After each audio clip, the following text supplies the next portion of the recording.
Welcome back, this is News Extra. Norfolk has now hit a milestone by training up its 500th domestic abuse champion. They're a growing group of people in frontline professions to help people who are suffering from abuse. It means they're better at looking out for some of the key signs and, most importantly, taking some action as well. I'm joined tonight by Zoe Harding, who is a domestic abuse change coordinator, and Julie Reeve, who's one of the domestic abuse champions. Good evening. Good evening. Both of you. Well, Zoe, I'll start with you. What is one of these champions? I've given a brief definition, but what is it? How does it work? This is a scheme that came together jointly funded by Norfolk County Council and the Police and Crime Commissioners, recognising the need to have trained professionals within every single organisation within Norfolk, so that people who come forward who might need support around domestic abuse have someone that within the organisation that they can go to, and every organisation has someone that's skilled and keyed up in what to look for in terms of the signs and symptoms of domestic abuse and how to be proactive in trying to encourage those disclosures and offer support to people. As I said, there's 500 now. Yes, has it taken a long time to reach that point? How long has this journey been? Our target for June this year was 150. By that point, I think we had about 300. We started doing the training September last year, so we've trained just over 500 people since September 2015. Now, Julie, you're one of these champions. Yeah. What's your normal background? What's the day job?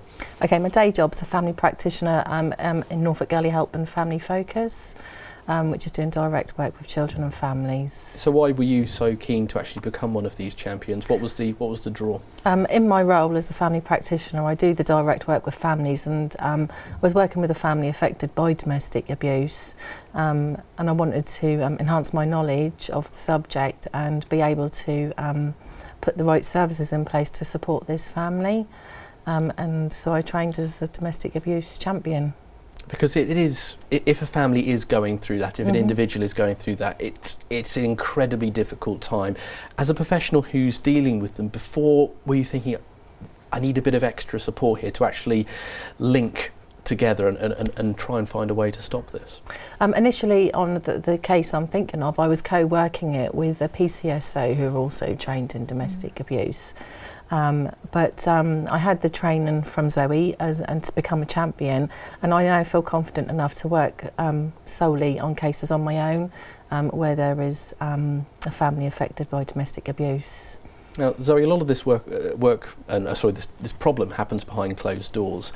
I guess this is about opening some of those doors and finding ways to help the victims come forward. Is that the idea behind it, to try and bring even a few more victims to the surface, I suppose? Yeah, that's part of it. When we do the training, it's 2-day training, so it's quite comprehensive training. We do talk a lot about the barriers for people to leave in abusive relationships and the barriers to asking for help and how difficult it can be. Often there's myths portrayed, perhaps in society or the media about, people should just be able to get up and go and they should be able to leave an abusive relationship, and it's actually quite easy. But that's what people always say. Oh, why didn't they just leave? Why didn't she? Why didn't he just leave? It's very difficult to leave, and actually the most dangerous time is when someone leaves that relationship, because then their perpetrator's losing that power and control over them. So the idea is to encourage people to come forward by having more people trained up that can be aware of the different support services that are available, not just in Norfolk but nationally as well. More people talking about the subjects. It's not such a hidden subject, so it's not so much behind closed doors, but also not just support for members of the public but also staff and colleagues. We know domestic abuse is extremely common. Official statistics, depending on which ones you look at, will say 1 in 3 or 1 in 4 women, and 1 in 3 or 1 in 5 or 1 in 6 men.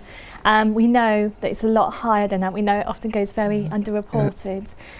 So we know that there's going to be colleagues and members of staff that people are working with that might be experiencing domestic abuse or being affected by it, children that are being affected by it, and members of the public that we work with as well. So that's a little bit about how the training works. Julie, when you're actually getting that training, what kind of things were you covering? What were the things that really opened your eyes about how you could help in these sort of situations better? One of the things we do is learn how to do a DASH risk assessment, and if it comes out at high risk, this goes to a MARAC meeting. It can either, there's two ways. It can either be automatic, 14 ticks or more would mean a MARAC referral, or the... So there's a 14 ticks of things that are raising a concern, something that would concern a professional enough to want to take action. High risk factors. Or it may be that someone's scores it's slightly lower, but they are able to recognise that there's escalating risk here, or there's other concerns, and then you use professional judgment to refer that to MARAC. Because just putting myself in your shoes for a moment, if I was working with a family in your position, I think it might be quite difficult to actually maybe broach the subject. It could, for fear of offending someone or upsetting someone. Is that part of the challenge? Well, every family I go and work with, I do an initial visit, and I think that's the opportunity for me to open that dialogue around domestic abuse without actually saying, you know, are you a victim?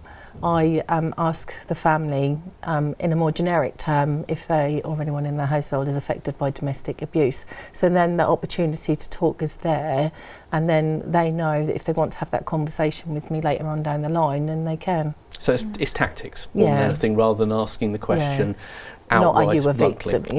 And we do a bit about this in training, because often people will say those same things, that they're we talk about why we don't ask people about domestic abuse, and people often say, like you just did, you know, I'm fear of offending people, fear of upsetting them, fear of misinterpreting situations. So we got them the champions to do role play around asking the question, but also looked at different ways you can ask that question. If someone's not recognising their relationship's abusive, it might be around saying, do you feel isolated from your friends and family? Does someone close to you threaten you or hurt you or intimidate you? So asking in different ways, encouraging people to develop their own way of asking these important questions. Because time and again, when you hear horrendous stories where someone has been abused, their lives been affected, we often hear about missed opportunities. That's an expression you hear a lot of. By having more people who are better trained, is the hope to eliminate those missed opportunities? Absolutely. Every time someone dies as a result of domestic violence, there's a domestic homicide review. One of the key concerns that's come out of that is lack of communication between organisations and professionals. So part of the Champions Network is around, like it says, networking. So we all hold network events, we send out newsletters, etc. We encourage champions to network as much as possible, to encourage that multi-agency collaboration and working together, sharing that information, so that if someone does come into their service, that they're more likely to then share those concerns with other professionals. We also, myself and the other coordinators, offer professional consultations as well. So if someone does have some concerns and they're stuck and they're not sure what to do, then they can just pick up the phone and call us or email us, and we can advise them on how to deal with it. But you were saying that the numbers have been higher than you expected, of people coming forward. How big can this get? How many people can get included in this? As big as it can go. I'm happy to train as many people as possible. We've already looked, we're already kind of branching out into training community champions as well. So at the moment we've trained up over 500 professionals, so frontline professionals or HR staff. But we're now starting to do some community training as well, slightly less intensive training, so that people who are perhaps Girl Guide leaders or Scout leaders or so really touching all parts of life. And Julie, just in 10 seconds, do you feel like you can make more of a positive difference now? Yeah, my goal is to make a difference to children and families, putting support in place if they're affected by domestic abuse, and supporting my colleagues to support the families they're working with.